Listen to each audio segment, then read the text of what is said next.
semuanya, welcome back to Podcast, seri spesial dari POV BK. Karena semua cerita punya sudut pandang.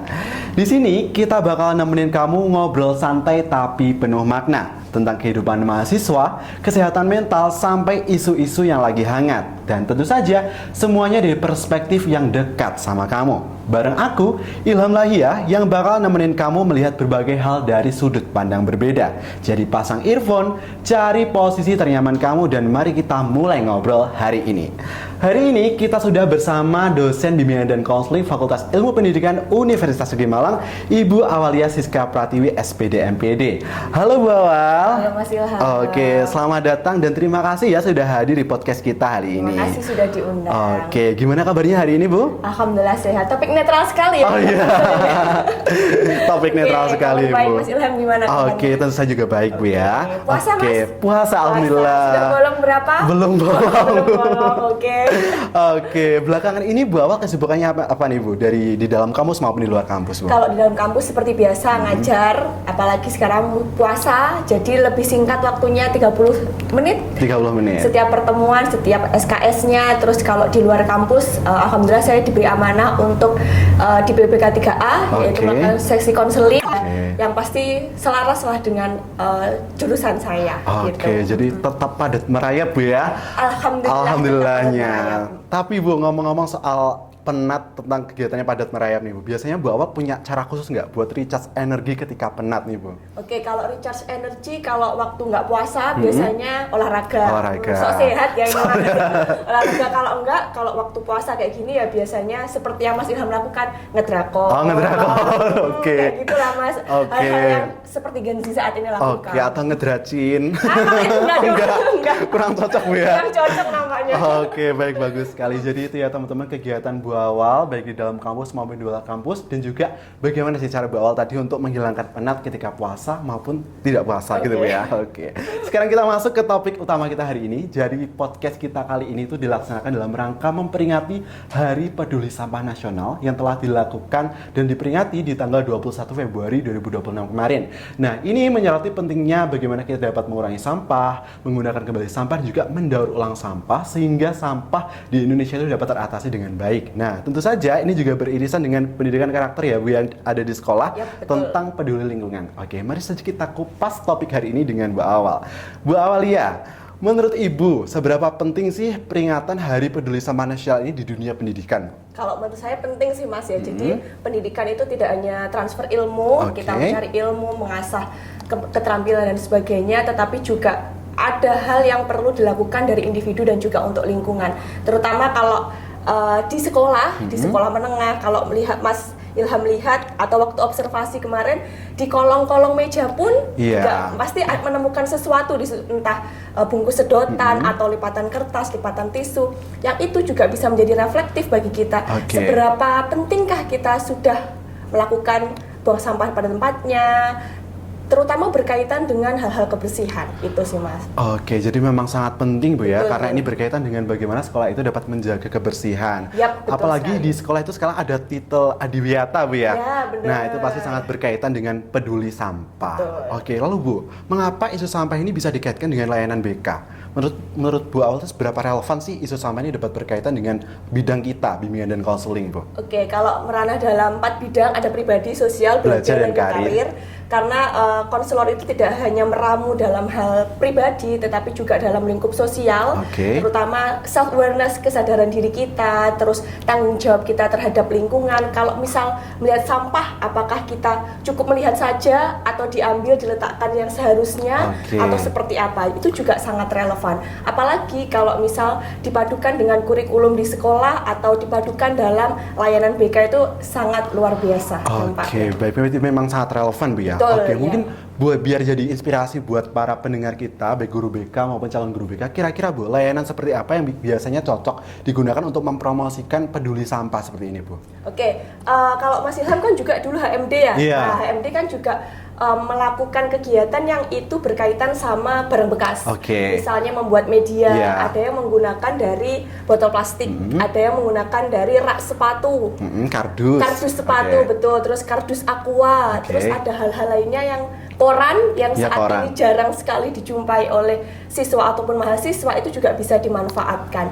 Jadi sebagai calon konselor, sebagai guru BK itu juga perlu tidak hanya berkaitan dengan teknologi saat ini, Iya. AI, Canva, tetapi juga memperkenalkan barang-barang bekas yang itu bisa didaur ulang menjadi barang yang sangat sangat inspiratif, sangat edukatif. Oke, jadi memang sampah-sampah yang kita temui sehari-hari itu bisa sangat mungkin diolah menjadi media pembelajaran maupun Yap. media BK, Bu ya. Betul Oke, sekali. mungkin selama Bu awal menjadi dosen dan berkegiatan di bidang ini, Bu ya, kira-kira bisa diberi contoh nggak, Bu? Contoh media BK yang itu bahan dasarnya itu dari bahan daur ulang sederhana dan mudah dibuat sehingga bisa dicontoh oleh teman-teman pendengar kita, Bu. Oke, kalau yang paling simpel sih biasanya dari kardus sepatu atau kardus aqua yang itu bisa diolah menjadi bisa mengungkapkan sebagai perasaannya, bisa juga nanti disiapkan kertas, lalu ballpoint, lalu dimasukkan. Karena kalau anak zaman sekarang kan untuk cerita pasti ada omongan, ojo diomongin sopo-sopo ya. Oke. Nah, itu bisa jadi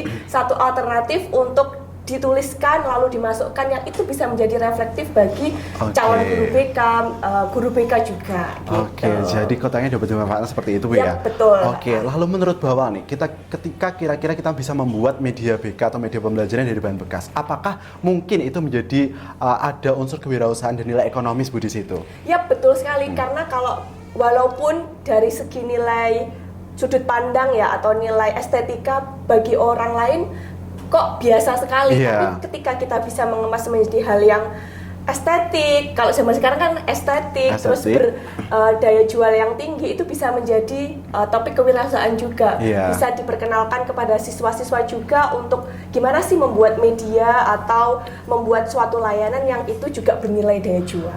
Oke, baik, jadi sekali mendayung dua pula terlampaui ya, betul. Baik dari sisi kegunaannya dan juga sisi ekonomisnya. Oke, lalu Bu, ketika kita melakukan kegiatan ini mendaur ulang sampah untuk membuat media BK, kira-kira tantangan yang paling mungkin dihadapi sebagai guru BK atau calon guru BK itu apa, Bu?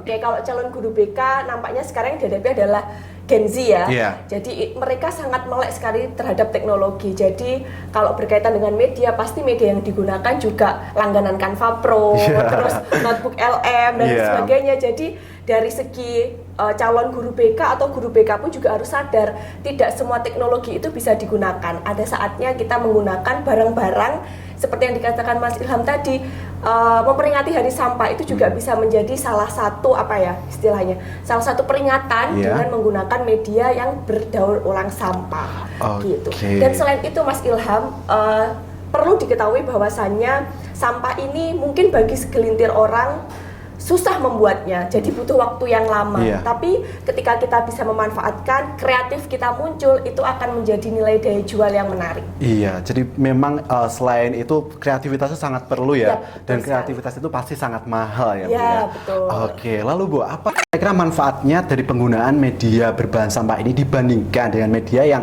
bahan bakunya itu cenderung baru seperti itu, Bu? Oke, kalau cenderung baru biasanya kayak infografis gitu ya, langsung cetak gitu ya. Kalau sampah kita bisa mengasah keterampilan Mas Ilham. Dari segi kreativitas juga masuk. Oh, ini ada bahan nih, sampah botol plastik, terus ada bekas aqua, kira-kira kita mau bikin apa nih? Maka keterampilan kita juga akan muncul, lalu juga segi kreativitas kita muncul, yang pasti walaupun menggunakan bahan bekas tetap meramu pada 3 aspek, yaitu kognitif, afektif dan juga psikomotorik pada siswa. Oke, jadi memang sangat penting dan sangat bermanfaat, Bu ya. Betul sekali. Oke, lalu bagaimana Bu? Caranya kita tuh sebagai guru BK dapat menumbuhkan kesadaran lingkungan melalui layanan bimbingan dan konseling. Tentu saja bukan hanya ke siswa, tapi ke seluruh unsur yang ada di sekolah maupun di sekitar kita sendiri, Bu. Itu seperti apa kira-kira? Lebih ke self awareness ya Mas ya, kesadaran diri ya. Jadi walaupun guru BK ibaratnya ngoyo atau terus berjuang tapi tidak ada dukungan dari lingkungan sekitar, ibaratnya percuma. Jadi ketika kita mau menggerakkan satu upaya, salah satunya adalah gerakan lingkungan hidup misalnya, jadi semua lini masa, semua orang yang ada di dalam lingkungan sekolah itu juga harus bersatu padu supaya tujuan kita sama-sama tercapai. Oke, gitu. jadi memang harus bersinergi Betul. untuk mencapai tujuan yang sama ya. Ya. Ini tentang mengurangi sampah Ya, seperti itu Bu benar. ya.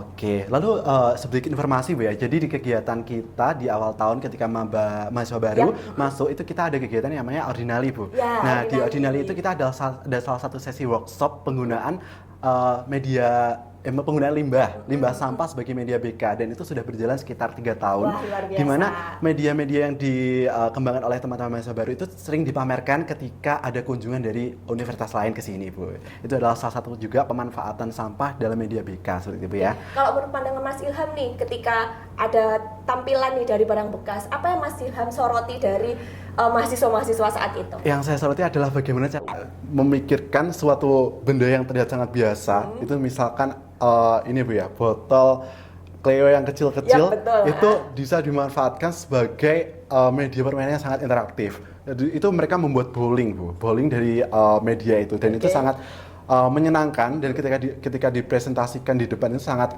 membuat saya tertarik, dan itu dari tim itu ternyata juga menang. Tapi memang kreativitas sangat mahal, dan juga apabila itu ditekuni dan dialihkan ke nilai ekonomis itu pastinya itu akan juga sangat mengikuti Bu. Oke, berarti Departemen BK ini tidak hanya berkaitan dengan teori ya Mas, Iya. rasa kreativitas pun juga dimulai ketika mereka baru masuk. Iya, tentu saja baru masuk saja sudah membuat media BK Yap. dari barang bekas, Dan nilai apalagi jualnya ya tinggi, nilai jualnya gitu. tinggi. Nah itu juga Bu, ketika mereka memamerkan itu kan juga ada kegiatan dari HMDBK namanya itu BK Showcase. Oke. Nah di BK Showcase itu ada pamer media BK. Kalau saya tidak salah Bu ya, 8 media dari mereka itu terjual ke guru BK yang melihat pameran kemarin. Wah, luar Itu biasa. per tahun 2025 kemarin. Luar biasa. Jadi memang sangat memiliki daya jual Bu, media BK dari bahan bekas itu. Berarti berdaya ekonomis juga yang tadi Ekonomis Mas Ilham tadi, sampaikan ya. iya. Jadi memang tidak mungkin ya kalau misalkan kita tidak memanfaatkan barang-barang bekas yang ada di sekitar kita. Karena kalau misal ditekuni itu pasti sangat menguntungkan. Iya, betul. seperti itu, ya. Cuan-cuan gitu ya. Cuan. Oke. Lalu apa nih pesan Bu awal untuk guru BK atau calon guru BK agar lebih kreatif memanfaatkan barang sederhana di sekitar kita? Karena itu tadi ya Bu tantangannya. Sulit itu. Betul. Dan kreatif itu kan harus bertahap mengasah ya betul. gitu. Gimana Bu? Oke, kalau menurut saya karena sekarang basisnya on teknologi, jadi tidak perlu menunggu teknologi itu berkembang, tetapi ketika kita bisa memanfaatkan sesuatu yang berdaya jual, bernilai edukatif, itu bisa menjadi daya tarik bagi siswa-siswa atau bagi konseli-konseli kita untuk mengikuti layanan BK di sekolah. Oke, Gitu. bagus sekali Bu awal ya. Oke, lalu Bu, apa harapan Ibu terhadap peran guru BK dalam membangun generasi yang peduli lingkungan melalui kegiatan sederhana seperti pemanfaatan sampah? Yang paling sederhana sih yang bisa kita lakukan sehari-hari sebagai calon guru BK dan guru BK.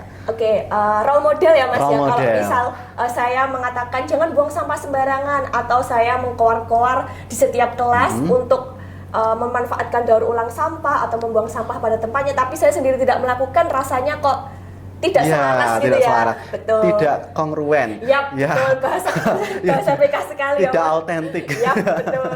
Jadi makanya saya harus bisa menjadi role model dulu ketika saya minta mereka-mereka atau siswa-siswa atau mahasiswa untuk buang sampah pada tempatnya, atau ketika setelah kelas di kolong harus dibuang, maka saya juga harus memberikan contoh. Di atas meja saya juga tidak ada tisu yang tertinggal atau kertas yang tertinggal, seperti itu. Oke, Jadi baik, terima diberikan kasih. contoh dulu, maka harapannya orang-orang yang melihat juga akan meniru kebaikan. Oke, baik, terima kasih Bawa. Jadi ini menerapkan prinsip modeling ya. Ya, betul. Oke, modeling. Jadi yang melihat nanti akan termotivasi untuk melakukan Ya. hal yang sama Bu ya. Ya, betul. Oke.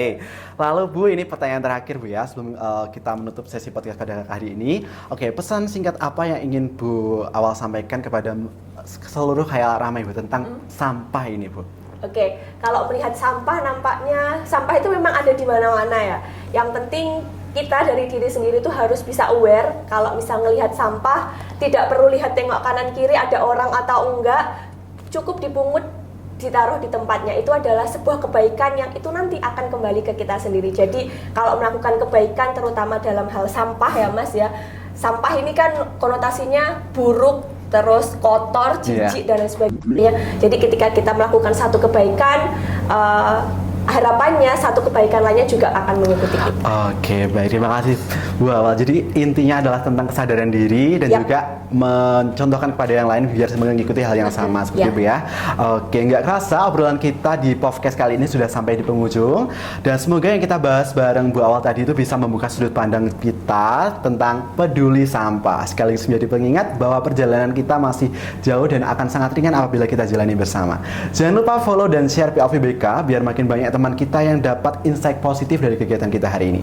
Sampai ketemu di episode berikutnya. Tetap jaga diri, tetap semangat, dan ingat, setiap cerita punya sudut pandang.